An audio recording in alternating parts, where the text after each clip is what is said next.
오늘 우리에게 주실 하나님 말씀은 고린도후서 10장 3절에서 6절 말씀입니다. 고린도후서 10장 3절에서 6절 말씀, 우리 한 절씩 교독하도록 하겠습니다. 3절입니다. 우리가 육신으로 행하나 육신에 따라 싸우지 아니하노니 우리의 싸우는 무기는 육신에 속한 것이 아니요 오직 어떤 견고한 진도 무너뜨리는 하나님의 능력이라. 모든 이론을 무너뜨리며 하나님 많은 것을 대적하여 높아진 것을 다 무너뜨리고 모든 생각을 사로잡아 그리스도에게 복종하게 하니 너희의 복종이 온전하게 될 때 모든 복종하지 않는 것을 벌하려고 준비하는 중에 있노라. 아멘. 오늘은 세계관과 영적 전쟁이라는 제목으로 두 번째 시간을 통해 함께 은혜 받기를 원합니다. 지난주에 나누었던 말씀을 잠시 살펴보고 지나가도록 하겠습니다. 세계관이 무엇인지 기억나시나요? 세계관이란 세상을 바라보는 눈, 관점이라는 뜻입니다. 안경을 쓰고 있는 사람에게 그 안경 렌즈에 만약 빨간 렌즈를 쓰면 그 색깔로 세상이 온통 빨갛게 보일 것입니다.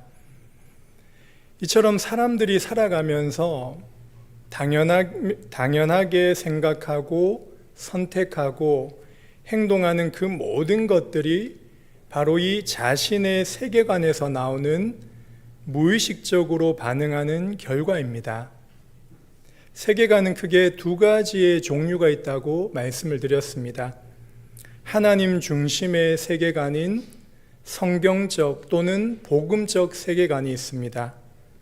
그리고 종교와 철학과 문화의 영향을 받아서 만들어진 모든 세계관은 인간 중심의 세속적 또는 비성경적 세계관이라고 말할 수 있습니다. 구약으로 적용을 한다면 여호와를 믿는 참된 신앙인가, 아니면 바알과 같은 우상을 숭배하는 것인가, 이렇게 두 부류로 나눌 수 있습니다. 근데 지난주에 말씀을 나누었던 것처럼 하나님께서 처음부터 두 종류의 세계관을 주시지 않았습니다. 선하신 우리 하나님께서 세상을 창조하셔서 하나님의 형상대로 사람을 만드셨습니다. 첫사람 아담과 하와는 하나님 중심의 세계관을 가지며 그 에덴 동산을 다스리는 하나님의 대리 통치자의 사명을 잘 감당하였습니다. 그런데 창세기 3장 1절에서 6절의 말씀처럼 뱀 속에 들어간 영적인 존재인 사단이 하나님의 말씀에 불순종하도록 4가지의 거짓말로 인간을 속인 사건이 나옵니다. 지난 시간에 이 4가지의 거짓말이 이 세상 모든 세속적 세계관의 시작이며 근원이라고 말씀을 드렸습니다. 4가지가 뭐였죠? 선악과를 먹어도 결코 죽지 않는다. 거기에서 영생교, 도교, 과학만능주의, 심지어 환생설 같은 세계관이 시작된 것입니다. 그리고 두 번째는 너희 눈이 밝아질 것이다. 영적인 하나님을 아는 지식의 눈이 아니라 육신의 죄악된 눈이 밝아져서 타락한 이성을 최고의 권위로 생각하는 이성주의와 합리주의 세계관이 거기에서부터 시작이 된 것입니다. 세 번째가 선과 악을 하나님처럼 알게 될 것이다 라고 속였습니다. 거기에서 선과 악을 하나님이 정해주신 대로가 아닌 자기 스스로 판단하고 심판하는 도덕주의와 율법주의 세계관이 시작된 것입니다. 오늘 지난주에 다루지 못한 그 네 번째 사단이 속이는 일에 대해서 잠시 살펴보도록 하겠습니다. 그리고 사단의 네 가지의 거짓말에 속은 인간의 죄악된 상태를 살펴보며 그 문제를 우리 하나님께서 어떻게 해결하시며 구원의 일을 행하여 주셨는지를 나누도록 하겠습니다. 그리고 마지막으로 우리에게 적용할 부분이 무엇인지를 나누며 말씀을 마무리하도록 하겠습니다. 사단의 네 번째 거짓말은 선악을 알게 하는 나무 열매를 먹으면은 하나님처럼 될 것이다라고 거짓으로 속입니다. 이것이 사단 자신이 걸려 넘어진 부분이잖아요. 원래 하나님은 사단을 만드시지 않고 하나님을 섬기는 천사를 만드셨습니다. 그 천사의 종류 중에 루시퍼라는 그 천사장, 찬양을 맡은 천사장이 자신이 하나님처럼 되고자 하는 그것으로 타락한 천사가 된, 그게 사단이 된 것입니다. 그래서 인간을 속이는 최고의 전략 중에 하나가 바로 이 부분이거든요. 사단은 이제부터 하나님 말씀을 듣는 피조물의 자리에 있지 말고 너 스스로 하나님처럼 될 수 있다라고 달콤한 유혹을 합니다. 이것이 지금 어떠한 모습으로 세상에 나타납니까? 종교에서는 범신론의 세계관으로 나타납니다. 그들이 주장하기를 모든 것은 신이라고 말하고 주장을 하는 것이 바로 범신론입니다. 예를 들어 돌멩이도 신적인 능력이 있고 바람이나 이런 자연의 모든 것도 신의 존재라고 믿고 그들은 주장을 합니다. 이런 범신론적 신비주의는 우주를 신으로 믿고 인간은 우주와 합의를 하여 신적인 존재가 될 수 있다라고 주장을 합니다. 그래서 인간이 가진 이성과 교만을 만족시켜주면서 어떤 신비적인 체험을 하도록 경험하게 만들어줍니다. 특별히 불교에서 이러한 모습이 나타납니다. 모든 사람들에게 불성이 있기 때문에 누구든지 수양을 해서 깨닫기만 하면, 다시 말해 성불해서 우주의 궁극적인 법신불과 합일하게 된다고 믿었습니다. 여기서 말하는 법신불이란 대승불교에서 우주의 궁극적 실제 자리를 차지한다는 것을 뜻하는 것입니다. 모든 인간이 이렇게 성불, 수양을 하고 돌을 닦으면은, 그래서 깨닫기만 하면은 부처가 되고 우주의 궁극자인 신이 될 수 있다라는 가르침이 불교에서 쉽게 말하면 대놓고는 말하지 않지만 그렇게 가고 있는 것입니다. 이같이 하나님처럼 될 수 있다는 범신론적 세계관이 종교만이 아니라 문화에도 쉽게 찾아볼 수 있는 것입니다. 8, 90년도, 물론 지금도 그렇지만 이런 유해지 사상으로 나타나는 것이죠. 영화에 나오는 수많은 배경음악에 보면 잔잔하고 너무나도 듣기 좋은데 유해지 사상이 쫙 깔려 있습니다. 그 유해지 사상이 무엇입니까? 인간의 깊은 잠재의식을 깨우기만 하면 누구나 신적인 존재가 되어 무한한 능력의 소유자가 될 수 있다는 이러한 무은의 메시지를 영화나 음악이나 대중문화 속에 계속 깔고 전파하고 있는 것입니다.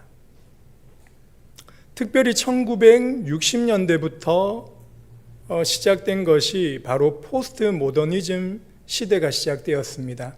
그것은 절대적인 진리를 무시하고 어떤 성경의 권위, 어떤 도덕적인 그런 기준을 무시하고 이제는 상대적인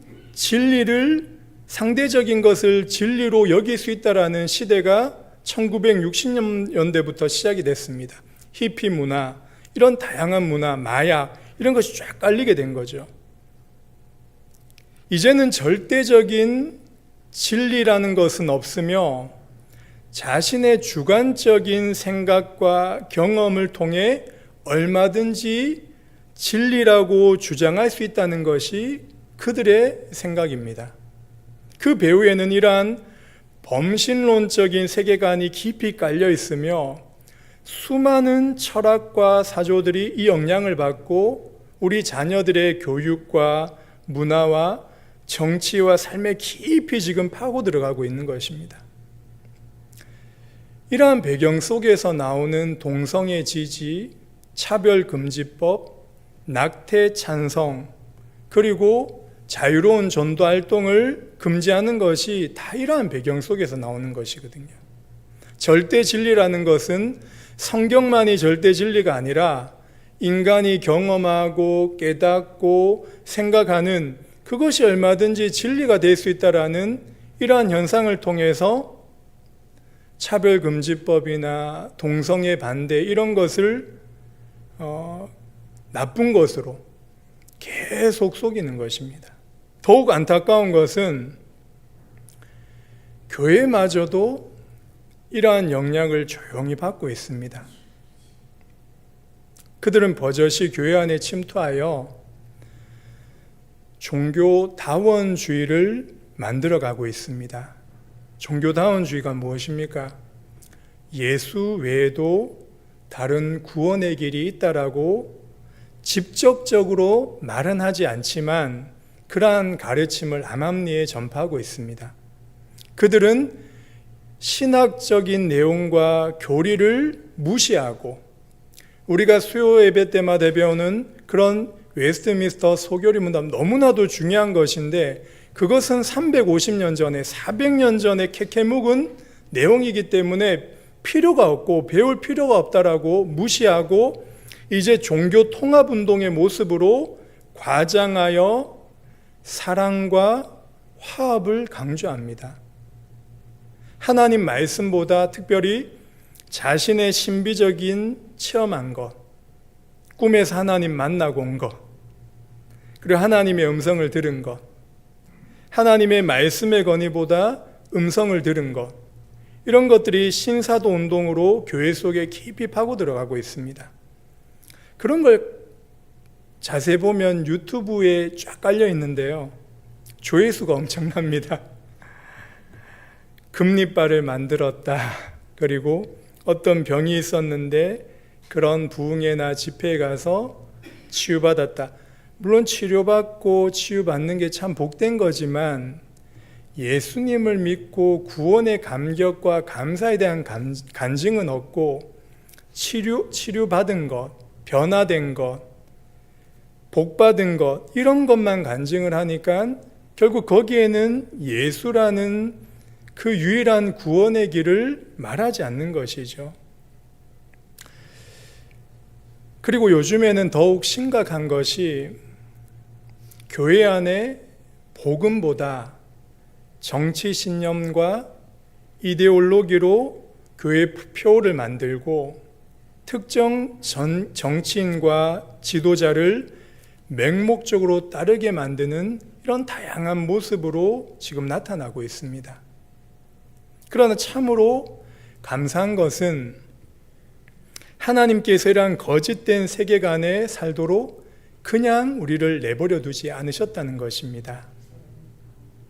하나님의 신실하심으로 구원의 역사를 계속 나타내셨으며 이 네 가지의 사단의 거짓말의 실제를 드러내 주셨습니다.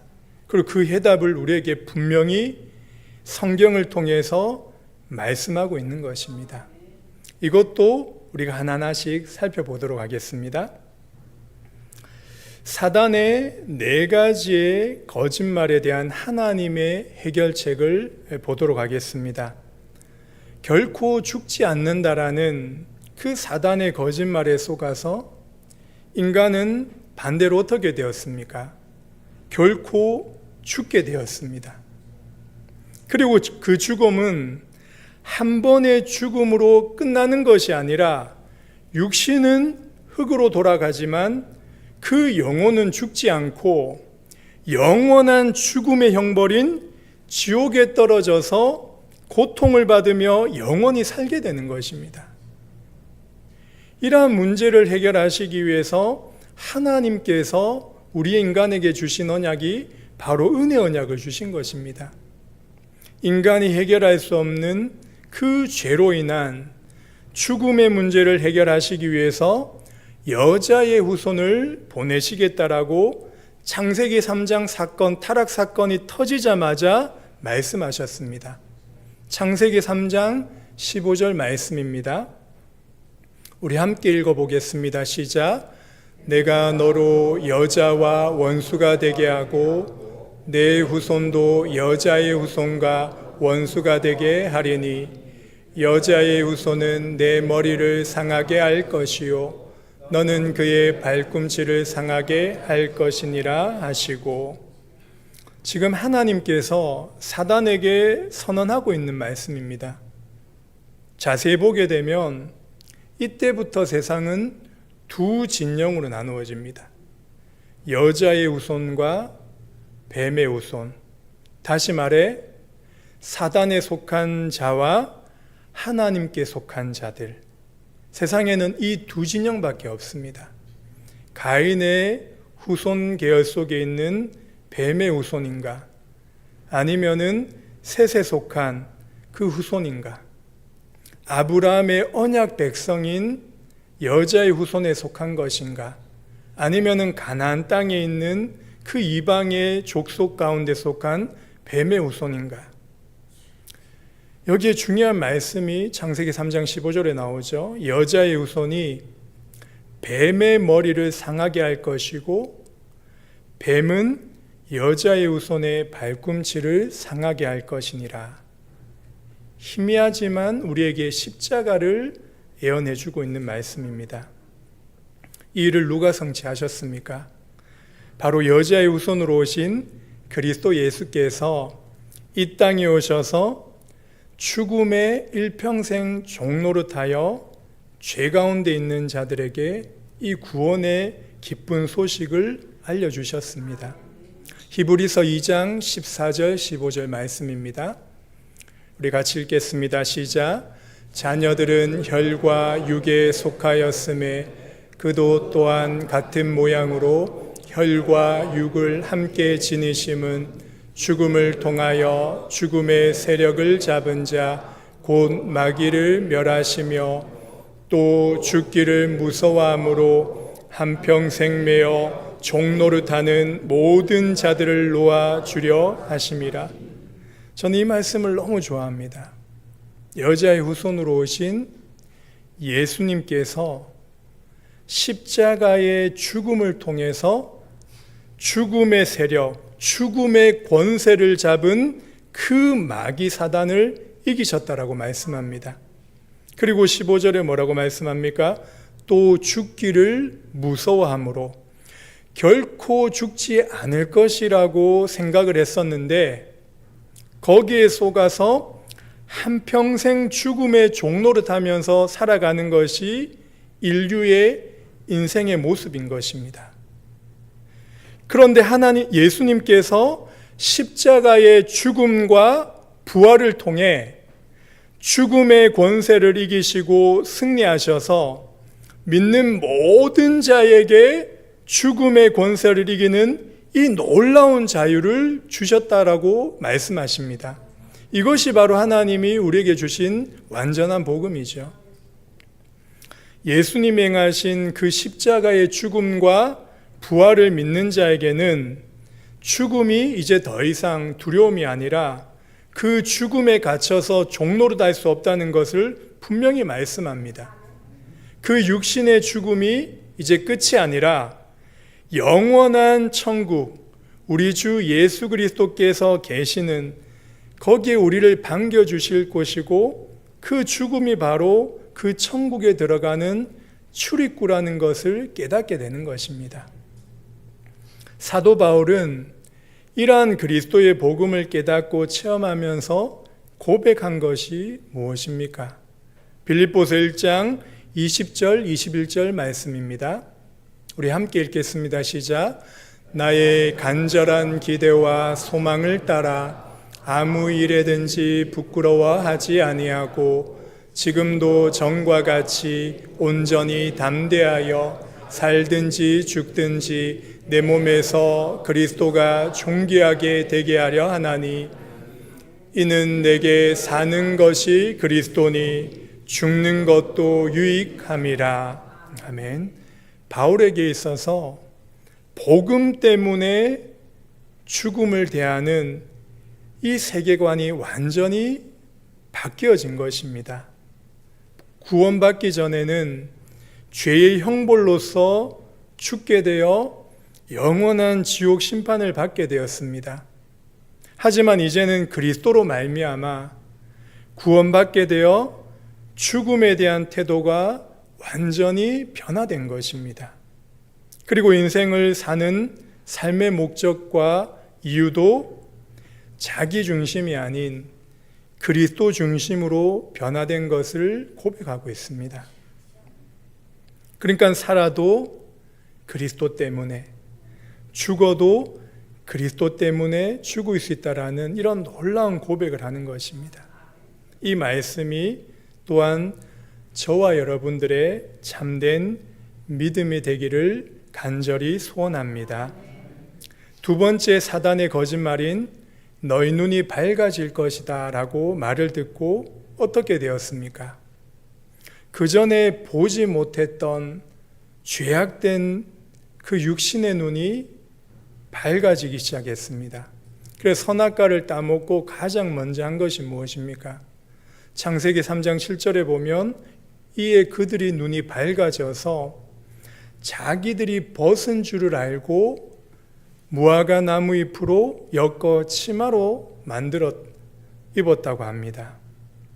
죄가 들어오기 전에는 에덴 동산에서 아담과 하와가 벌거벗었으나 부끄러워하지 않았습니다. 이것은 단순히 우리가 생각하는 원시 시대 그런 사회를 말하는 것이 아닙니다. 죄가 없었기 때문에 서로에 대한, 부부에 대한 허물도 상처도 없었으며 그 어떠한 것으로도 가릴 수 없는, 가릴 필요가 없는 그런 아름다운 낙원의 상태를 보여주는 것이었죠. 그런데 죄가 들어오면서 육신의 눈이 밝아지게 되니까 누구도 가르쳐 주지 않았는데 가장 먼저 이 수치심이 느껴지게 된 것입니다. 여기에서부터 바로 이 죄책감과 부끄러움이 시작된 것입니다. 이처럼 하나님을 보지 못하고 의식하지 못하게 되니까 당연히 보이는 사람과 환경과 이 현실에 민감하게 의식하면서 반응하며 살아가는 것입니다. 그러니까 저 사람이 나를 어떻게 볼까? 이러한 많은 의식과 민감함 속에, 육신의 반응 속에 끊임없이 염려와 불안과 이런 죄책감에 눌려 살아가는 그 이유가 바로 이 부분 때문이겠죠. 그래서 그들이 만든 것이 무화과 나무 잎을 엮어 치마로 만들었지만 이것도 임시적인 노력에 불과한 것입니다. 수치와 부끄러움을 가리려고 해도 임시 방편일 뿐이었고 결국 나뭇잎은 시들어버리고 바람에 날려버려서 그 수치심과 죄책감과 부끄러움은 영원히 가릴 수 없는 것입니다. 그런데 이 문제를 하나님께서 어떻게 해결해 주셨습니까? 요한복음 9장에서 예수님께서 제자들과 길을 함께 걸어갑니다. 그때 날 때부터 소경된 자, 맹인을 만나게 되는데 제자들이 그 사람을 보고 예수님께 이러한 질문을 합니다. 저 사람이 소경이 된 것이 부모의 죄입니까? 저 사람의 죄입니까? 그때 예수님께서 이렇게 말씀하셨습니다. 요한복음 9장 3절입니다. 같이 읽겠습니다. 시작. 예수께서 대답하시되 이 사람이나 그 부모의 죄로 인한 것이 아니라 그에게서 하나님이 하시는 일을 나타내고자 하심이라. 이렇게 말씀하시고 나서 쭉 5절부터 보게 되면 예수님이 세상의 빛이시다라고 선언하시면서 그리고 땅에 침을 뱉어 진흙을 이겨 그 사람의 눈에 바르고 실로암 못으로 가서 씻으라 하시며 가서 씻고 그 사람의 눈이 밝아졌다라고 합니다. 그냥 이걸 읽으면 저는 처음에는 조금 지저분하다. 왜 예수님의 침을 뱉고 그렇게 하셨을까? 그냥 말씀으로 치유해 주시면 안 되셨을까라고 생각을 했는데 이 말씀을 묵상을 하면서 하나님께서 인간을 처음 창조하셨을 때 그 하나님의 일하심을 생각하게 되었습니다.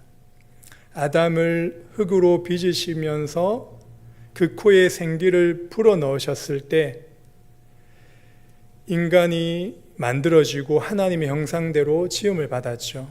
그런 것처럼 이 맹인에게도 새롭게 창조하신 그 새 창조의 능력을 예수님을 통해서 나타내 주시지 않았나라는 생각을 해보게 됩니다.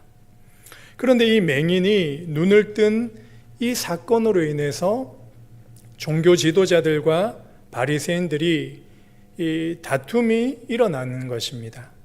그때 다시 예수님께서 말씀하신 내용입니다.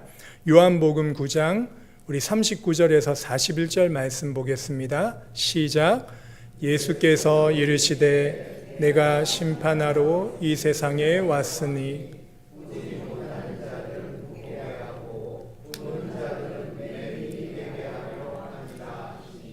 계속 읽겠습니다. 바리새인 중에 예수와 함께 있던 자들이 이 말씀을 듣고 이르되 우리도 맹인인가? 예수께서 이르시되 너희가 맹인이 되었더라면 죄가 없으려니와 본다고 하니 너희 죄가 그대로 있느니라. 39절 한번 보여주시겠습니까? 예수님이 심판하러 오셨다라고 하셨는데 사실 다른 구절에서는 예수님께서 오신 이유가 심판하러 오신 것이 아니라 구원하러 오셨다라는 말을 많이 하십니다. 그렇게 보면은 이 말씀이 조금 상반되는 것처럼 보이는 말씀입니다. 그런데 자세히 말씀을 보면 뭐라고 나오죠? 그 심판이 보지 못하는 자를 보게 하는 구원이지만 동시에 본다라고 하는 자는 사실 영적인 소경된 바리새인들인데 그들은 본다고 생각하니 심판받을 수밖에 없다는 것을 분명히 말씀하고 있는 것입니다. 그러면서 40절에 보면 바리새인들이 말하기를 우리가 이렇게 눈뜨고 있는데 우리가 무슨 맹인이냐라는 식으로 예수님의 말씀을 비아냥거리는 것 같습니다. 그때 41절에 보면 예수님이 중요한 말씀을 하십니다. 너희가 맹인이 되었더라면 죄가 없었으려니와. 다시 말해 자신의 죄를 깨닫고 영적인 소경이라는 그 사실을 알게 된다면 구원의 소망이 있었을 것인데 라는 의미일 것입니다. 그러면서 말씀하시기를 본다고 하니 너희 죄가 그대로 있느니라. 그렇게 그들이 기다렸던 메시아가 눈앞에 직접 나타났습니다. 그런데 예수님이 메시아, 즉 그리스도이심을 깨닫지 못하고 있으면서도 자신들은 본다고 하니 성경을 읽고 성경 중심으로 생활을 하고 제사도 지내고 많은 것을 한다고 하니 본다고 하니 그 죄 문제를 해결받지 못한 상태에서 그대로 죽게 된다라고 예수님이 말씀하시는 것입니다. 어떻게 보면 보아도 보지 못하고 들어도 깨닫지 못하는 영적인 소경과 기머거리 상태가 바로 그 당시 종교인들과 종교 지도자들이었습니다.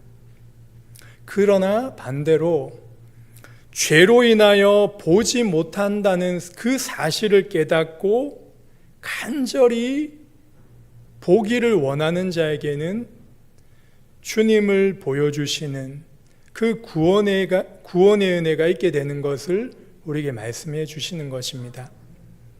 사도행전 26장 17절 18절 말씀 보도록 하겠습니다. 함께 읽겠습니다. 시작. 이스라엘과 이방인들에게서 내가 너를 구원하여 그들에게 보내어 그 눈을 뜨게 하여 어둠에서 빛으로 사단의 권세에서 하나님께로 돌아오게 하고 죄 사함과 나를 믿어 거룩하게 된 무리 가운데서 기업을 얻게 하게 하더라. 아멘.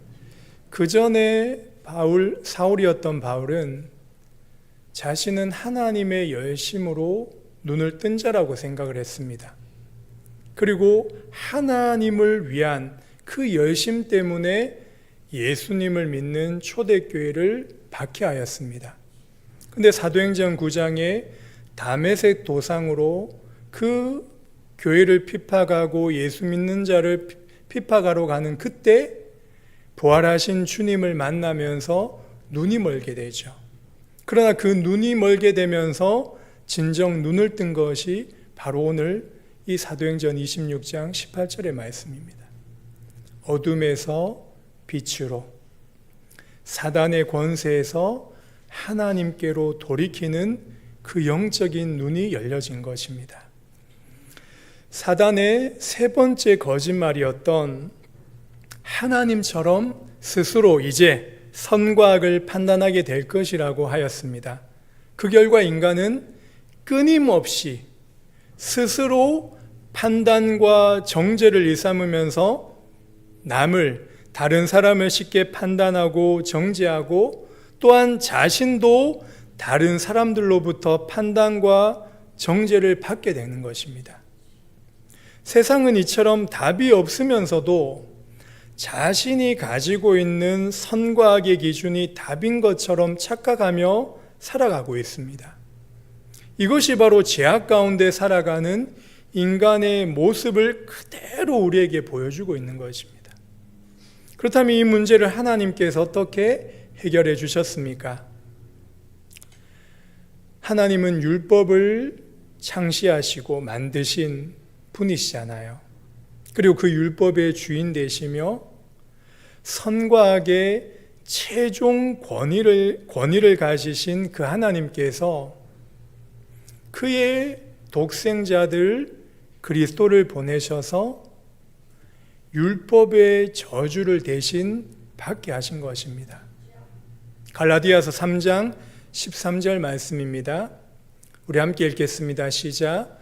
그리스도께서 우리를 위하여 저주를 받은 바 되사 율법의 저주에서 우리를 속량하셨으니 기록된 바 나무에 달린 자마다 저주 아래 있는 자라 하였음이라. 심판주이신 그리스도께서 그의 공생의 마지막에 어떠한 모습으로 나타났습니까? 로마 총독인 빌라도의 심판대 앞에 묵묵히 예수님이 서셨습니다. 죄 없으신 예수님께서 죄인처럼 끌려와서 심판받는 자리에 서 계신 것입니다. 어찌 보면 예수님이 심판할 자격이 전혀 없는 죄인들에 둘러싸이셔서 불의한 재판을 받으신 것입니다. 진정한 심판주 대신 예수 그리스도께서는 아무 말 없이 어린 양같이 우리를 대신하여 십자가의 저주의 심판을 받으신 것입니다. 그것이 이사야서 53장 5절 6절의 말씀이 나옵니다. 우리 함께 읽겠습니다. 시작. 그가 찔림은 우리의 허물 때문이요 그가 상함은 우리의 죄악 때문이라. 그가 징계를 받음으로 우리는 평안을 누리고 그가 채찍에 맞음으로 우리는 나음을 받았도다. 우리는 다 양 같아서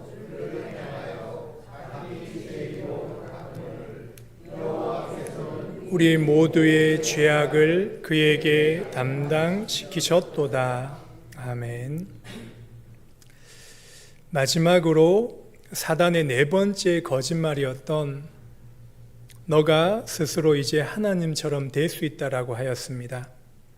그 거짓말에 속아서 이제 반대로 하나님이 지정해 주신 창조의 세계가 파괴되었고 이제는 그 인간이 하나님을 대리하는 대리 통치자의 자리에서 내려오게 된 것입니다. 하나님의 말씀대로 피조 세계를 정복하고 다스리고 번성해야 되는데 인간의 죄로 말미암아 이제는 자연의 지배를 받게 되고 고통을 받으면서 살아가게 되는 것입니다. 열심히 수고하고 땀을 흘려도 땅은 죄로 말미암아 저주를 받아 가시와 엉겅퀴를 내게 되었습니다. 그리고 동물들의 세계는 약육강식이 시작이 되었고 자연재해와 오늘날 이상기온으로 인해 하나님이 창조하신 세계가 인간의 죄로 말미암아 신음하고 탄식하고 있는 것입니다. 그리고 인간은 거기에 순응하면서 하나님이 만드신 피조계를 마치도 신처럼 우상 숭배하는 그 자리까지 가게 된 것입니다. 태양을 신으로 섬기고 동물 모양으로 만든 우상을 섬기며 다양한 종교를 만들어서 그 문제를 해결하려고 하지만 해결되지 않는 영적인 문제만 깊은 늪에 빠져 살아가게 되는 것입니다. 과학과 문명이 발달하는데 이 시대에 점을 보러 다니는 사람들이 그렇게 많다고 합니다. 제가 몇 년 전에 우리나라의 무속인의 수를 한번 보게 되었는데요. 몇 명 정도라고 생각을 합니까? 통계적으로 100만 명이 넘는다고 합니다.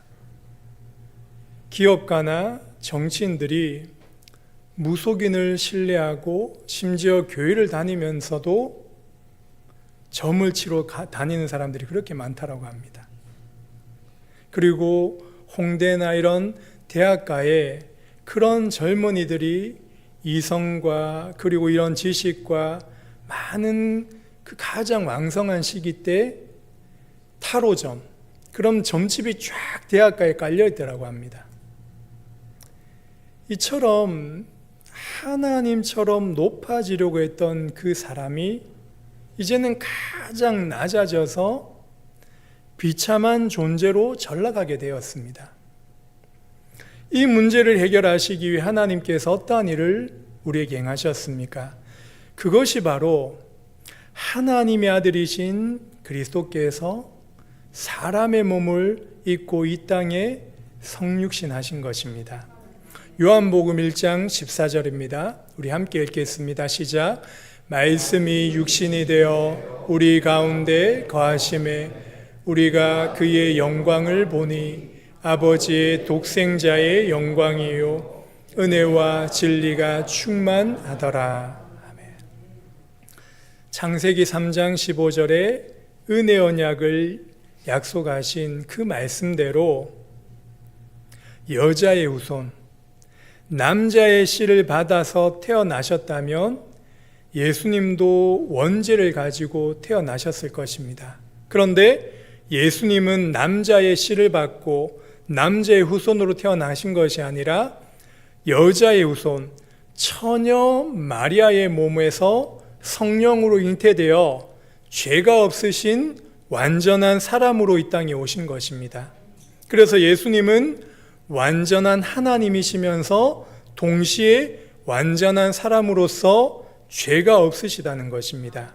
그리고 예수님의 생애를 통해서 높아지고 성공하고 출세하려는 그 죄인들의 욕망과 하나님처럼 되고자 하는 그 죄의 뿌리에서 우리를 구원해 주신 것입니다. 이것이 바로 하나님이 우리 인간에게 주신 유일한 해결책, 복음을 주신 것입니다.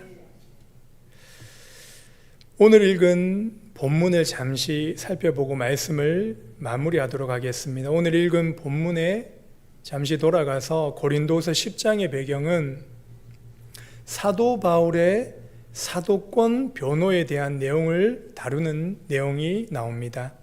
특히 고린도 교회에 거짓 교사와 유대주의자들이 들어와서 이 사도 바울이 사도가 아니다, 하나님의 부르심을 받은 자가 아니다라고 계속 거짓된 가르침을 가르쳤습니다. 그런데 이 사도 바울이 그런 거짓 교사와 유대주의자들에 대하여 강력하게 말씀으로, 복음으로 질책을 하고 있습니다. 그러면서 바울은 그들과 육신으로 싸우거나 변론하거나 세상적인 방법으로 다투지 않았습니다. 오늘 읽은 본문에 보면 이러한 말씀을 합니다. 고린도서 10장 4절 말씀입니다. 함께 읽겠습니다. 시작. 우리의 싸우는 무기는 육신에 속한 것이 아니요 오직 어떤 견고한 진도 무너뜨리는 하나님의 능력이라. 모든 인원을 무너뜨리며, 여기까지 보겠습니다. 우리의 싸우는 무기는 육신에 속한 것이 아니다라고 말씀을 하시는 이 뜻이 무엇이겠습니까? 반대로 생각해 보면 우리의 싸우는 무기는 영적인 것에 속한 것이라는 뜻일 것입니다. 우리가 싸워야 될 진짜 싸움은 육신의 혈기와 다툼이 아니라 영적인 싸움, 영적인 전투라고 지금 말씀하는 것입니다. 그렇다면 이 영적 싸움의 내용은 무엇입니까? 그것이 바로 후반절에 어떤 견고한 진도 무너뜨리는 하나님의 능력이라고 말씀을 합니다. 죄인된 모든 사람 안에는 이런 여리고와 같은 견고한 진이 있다는 것입니다. 이것이 바로 하나님처럼 되려는 자기 중심성인 자기 사랑과 자기 의와 자기 연민과 같은 다양한 모습으로 나타나는 것입니다. 그러한 견고한 진으로 형성된 것을 무너뜨리는 것은 오직 하나님의 능력이라고 말씀을 합니다. 고린도전서 1장 24절에 보면 그리스도는 하나님의 능력이다라고 말씀을 합니다. 그래서 그 그리스도의 하나님의 능력으로 우리 안에 견고한 진으로 형성된 이 거짓된 세계관을 무너뜨릴 수 있다는 말씀입니다. 그리고 계속해서 말씀하시기를 모든 이론을 무너뜨린다라고 하십니다. 하나님 말씀보다 더 중요하게 생각하는 것들, 어떻게 보면 우리의 실제적인 삶 가운데 하나님의 말씀을 의지하고 붙잡기보다 우리의 생각, 우리의 경험, 우리의 습관에 젖어서 살아갈 때가 많이 있을 것입니다. 그러한 것에 당연하게 살아가면서 육신적인 반응을 하면서 살아가면 믿음과 전혀 상관이 없는 삶의 모습으로 나타나게 되는 것이죠. 고린도서 10장 5절의 말씀을 함께 보도록 하겠습니다. 같이 읽겠습니다. 시작.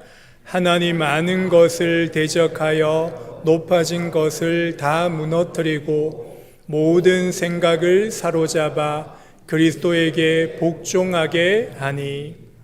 여기에 보니까 하나님 아는 것을 대적하여 높아진 것, 이것이 무엇이겠습니까? 그것이 바로 하나님이 주신 하나님 중심의 세계관이 아닌 거짓된 세계관, 죄로 물든 비성경적인 세계관을 말하는 것입니다. 그것을 어떻게 합니까? 그 모든 생각을 사로잡아 그리스도에게 복종하게 한다라고 말씀합니다. 이것은 오직 하나님의 은혜로 성령의 역사로만 가능한 일일 것입니다. 그렇기 때문에 예수 그리스도께서 이 땅에 성육신 하신 사건, 그의 공생에 주님이 행하신 수많은 일들, 그 주님의 고난과 죽으심, 부활, 승천, 보좌 우편에 앉으심, 재림주로 다시 오심, 이 모든 그리스도께서 하신 그 사역이 바로 우리를 구원하시고 우리에게 하나님 나라의 백성된 그 세계관으로 살아갈 수 있도록 우리를 이끌어 가신 것입니다. 말씀을 이제 맺겠습니다.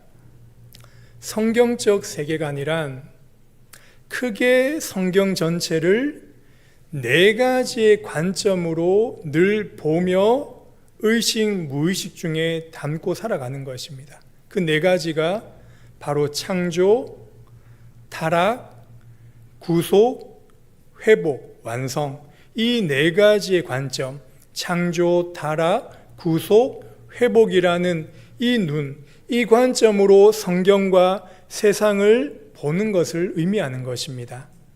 성경적 세계관은 또 다른 말로 복음 중심의, 그리스도 중심의 세계관이라고 말할 수 있습니다. 우리의 신앙생활을 통해서 자기중심적인 죄된 세계관을 버리고, 그것이 예수님께서 말씀하신 누구든지 나를 따라오려거든 자기를 부인하고 자기 십자가를 지고 예수님을 믿고 따를 수 있다는 그 말씀이겠죠. 그래야지만 그리스도 복음 중심의 세계관으로 바뀌어서 살아갈 수 있다는 것입니다. 우리의 신앙생활하는 이유가 바로 여기에 있는 것이죠.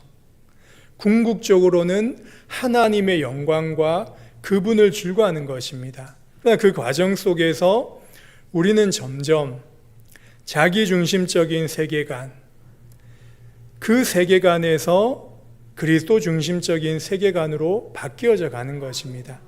그것을 보고 성화라고도 말하고 점점 그리스도를 닮아간다라고 이렇게 표현을 하는 것입니다.